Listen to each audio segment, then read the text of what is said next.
महाराष्ट्रातील विशेषतः कोकणातील लाडक्या गणरायाचे शनिवार दिनांक 7 सप्टेंबर रोजी आगमन होत आहे. गणपती हा लोकांचा लाडका सखा आहे. या देशातील गण संस्कृतीशी त्याची नाळ जुळते. गणसमूहाचा प्रमुख तो गणपती आणि या गणपतीचा प्रमुख तो महागणपती. गण व्यवस्था या देशात बुद्ध काळात अस्तित्वात होती, तर असा हा गणपती लोकांच्या घरात मनात कायम आहे. अशा या लाडक्या बाप्पाच्या प्राणप्रतिष्ठेसाठी मुहूर्त कशाला, असा सवाल देव आणि भक्त यांच्यामध्ये कोणी मध्यस्थ नको अशी भूमिका मांडणाऱ्या कार्यकर्त्यांचं आहे.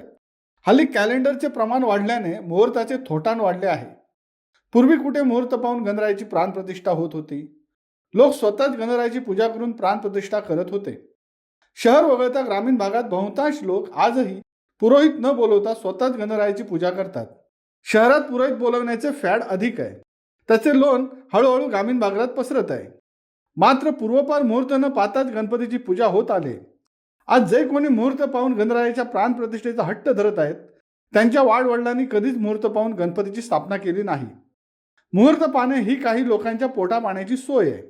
त्यामुळेच विदा सावरकरांनी मुहूर्ताचे थोटांड वाढू दिले नाही.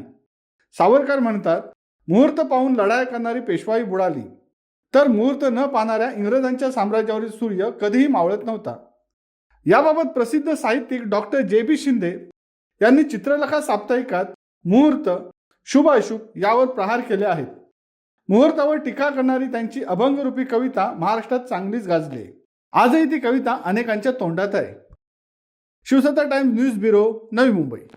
दे धडक बेधडक वृत्त देणाऱ्या आपल्या शिवसत्ता टाइम्स न्यूज चॅनलला लाल बटन दाबून सबस्क्राईब करा आणि बेल आयकॉनला क्लिक करायला विसरू नका.